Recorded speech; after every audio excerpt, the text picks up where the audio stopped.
18 বছরের দুঃখ গুচাতে পারল না আর্জেন্টিনা। পুরো টুর্নামেন্ট জুড়ে দাপট দেখিয়েও ফাইনালের মঞ্চে থেমে গেল আর্জেন্টিনা অনূর্ধ্ব 20 দল। ফিফা আন্ডার-20 বিশ্বকাপের ফাইনালে মরক্কোর বিপক্ষে 2-0 গোলে হেরে শেষ হলো তাদের অভিযান। ম্যাচের শুরু থেকেই বল দখলে আধিপত্য ছিল আর্জেন্টিনা। 76% বল দখলে রেখে 470টি পাস খেলেছে আর্জেন্টিনা। অন্যদিকে মরক্কো সুযোগ কাজে লাগিয়ে ম্যাচের নিয়ন্ত্রণ নিয়ে নেই শুরুতেই। প্রথমার্ধে গোলকিপারের ফাউল থেকে ফ্রি-কিক পেয়ে যায় মরক্কো। ফ্রি-কিক থেকে অসাধারণ এক গোল করে 12 মিনিটে মরক্কোকে এগিয়ে নেন ইয়াসিন জাবেরি। আর্জেন্টিনার ডিফেন্স ব্যাট করে দারুণ এক ফিনিশিং এ গোলটি করেন তিনি। এরপরও আর্জেন্টিনা একের পর এক আক্রমণ করতে থাকে, কিন্তু ফলাফল আসেনি। উল্টো 29 মিনিটে আবারও গোল করেন সেই ইয়াসিন জাবেরি।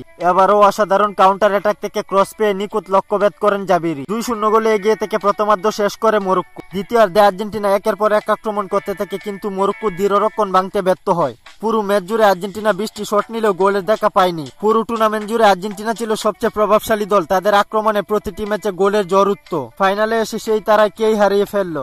18 বছরের শিরোপা করা কাটানোর আশা নিয়ে শেষ পর্যন্ত ব্যর্থ হলো তারা।